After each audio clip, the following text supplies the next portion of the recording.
Bapak Ibu, jamaah salat maghrib dan Aisyah yang insyaAllah dimuliakan oleh Allah. Berhubung kita sudah masuk ke dalam satu Zulhijjah, tepatnya ketika azan maghrib berbunyi tadi, maka kita baiknya meninggalkan dulu pembahasan tentang fadilah surat-surat dalam Al-Quran. Kita melihat dan mengkaji ulang tentang keutamaan bulan Zulhijjah. Dan sebelum itu saya lanjutkan, bagi mereka yang mempunyai kurban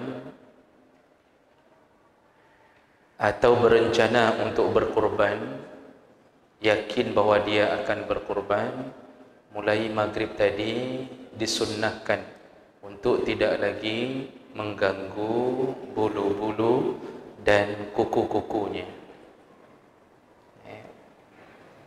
Rasulullah berkata, "Iza ra'aitum hilala Zulhijjah," barang siapa di antara kamu sudah berada di awal Zulhijjah,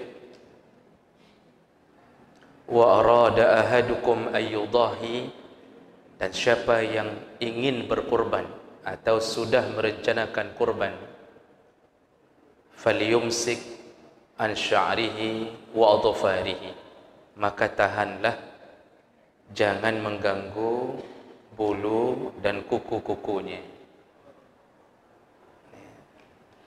Jadi jangan ganggu lagi Bapak Ibu, maka Allah maksud jangan ganggu, dipegang boleh, dicukur jangan, kuku jangan dipotong, biarkan.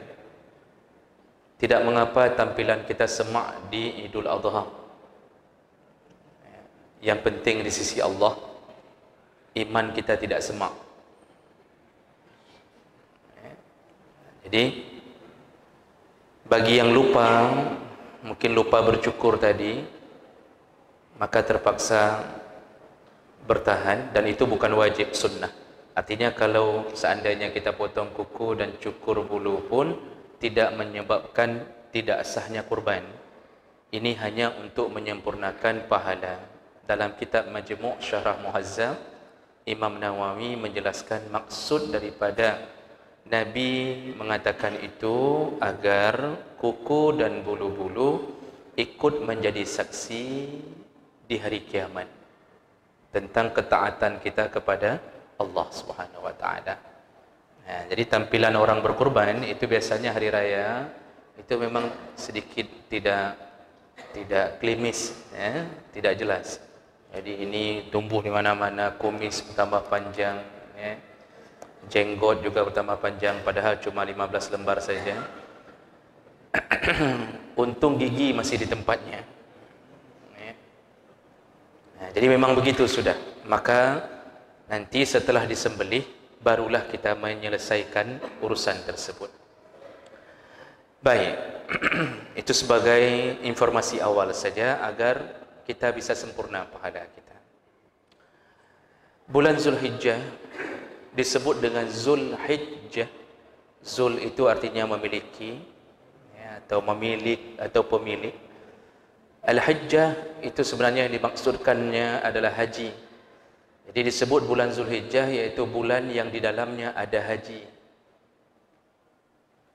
Dari dulu sebelum Rasulullah diturunkan tentang syariat berhaji, itu orang-orang dulu sudah pergi ke Mekah untuk mengelilingi Kaabah, dan mereka melakukannya juga menyebutnya dengan haji, tapi bukan haji berdasarkan manasik Nabi. Mereka melakukannya untuk melestarikan dan menghormati peninggalan Nabiullah Ibrahim alaihissalam. Jadi dari dulu orang sudah menuju ke Makkah. Maka disebutlah Zulhijjah, yaitu bulan yang ada haji di dalamnya.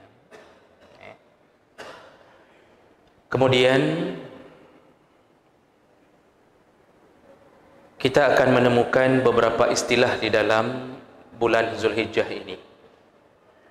Yang pertama, nanti akan sering terdengar kalimat tarwiyah. Bahasa tarwiyah Ada beberapa makna, di antaranya diambil dari kalimat irtawa, yartawi, yang artinya banyak meminum atau membawa bekal minuman. Dalam tafsir disebut dengan hari tarwiyah. Dengan makna ini, dulu orang yang berhaji itu dari hari 8 Zulhijjah membawa bekal minuman untuk menuju ke Mina. Maka disebutlah hari membawa bekal minuman. Itu pandangan pertama. Ada juga yang mengakarkan kalimat ini kepada kalimat ar-rawiyah, yang artinya melihat atau berfikir atau merenung. Ini dipulangkan pada sejarah Nabi Allah Ibrahim yang merenung untuk memikirkan makna daripada mimpinya yang datang dari Allah untuk menyembelih anaknya. Maka juga disebut dengan hari merenungnya atau Nabi Ibrahim berfikir tentang mimpinya. Berikutnya nanti kita menemukan di 9 Zulhijjah dengan istilah Arafah. Arafah ini juga punya dua makna, di antaranya ada yang mengatakan hari Ibrahim mengetahui Arafah, mengetahui makna mimpinya, yakin dengan makna mimpinya bahwa dia diminta untuk menyembelih anak. Tapi ada yang mengatakan itu memang nama bukit. Dari dulu sudah nama bukit, disebut Bukit Arafah. Sehingga banyak ulama mengatakan bahwa penamaan nama bukit itu lebih kuat penafsirannya daripada makna Ibrahim mengetahui. Jadi itu khilaf, ya. Dan itu terletak di 9 Zulhijjah. Dan kemudian 10, 11, 12, 13 itu disebut hari Nahar. Nahrun itu bahagian leher kambing tepatnya untuk diletakkan kalung. Di sini disebut Nahrun. Maka disebut hari Nahar, iaitu menyembelih di tempat ini. Maka disebutlah hari-hari Nahar. Jadi mulai dari 10, 11, 12, 13 sebelum terbenam matahari di hari Tasyrik yang terakhir. Nah, lalu terdengar kalimat setelah hari-hari Nahar, 10 Zulhijjah hari Nahar, 11, 12, 13 juga disebut dengan hari Tasyrik. Hari Tasyrik itu syarraqa yusyarriqu, artinya menjemur, yaitu hari menjemur-jemur daging. Karena dulu tidak ada kulkas, setelah hari pertama disembelih, kemudian mereka menjemurnya untuk bisa memakan di hari-hari berikutnya. Dan dulu di masa Nabi, selalu pilihannya adalah hari pertama untuk menyembelih.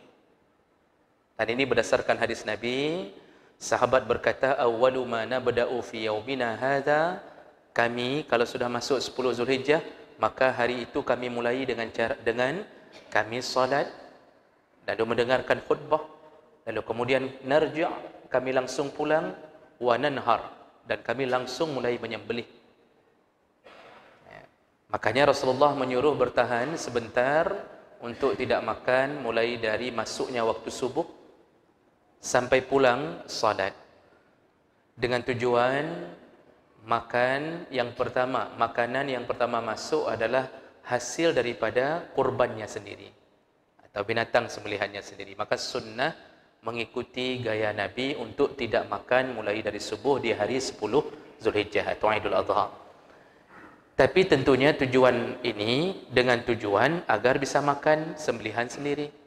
Maka ini berefek hukum, Bapak Ibu maka Allah. Idul Adha disuruh percepat proses salat, disuruh percepat daripada Idul Fitri agar bisa cepat menyembelih. Karena tadi kita disuruh bertahan. Makanya Idul Adha itu waktunya lebih cepat. Begitu masuk waktu duha pertama, langsung salat. Kemudian khutbah pun jangan terlalu panjang. Setengah jam sudah okey. Itu sudah mantap. Tapi kalau sampai 1 jam, itu khatib tolong berfikir-fikir lebih dahulu. Karena orang di depannya, orang-orang kelaparan di waktu pagi itu.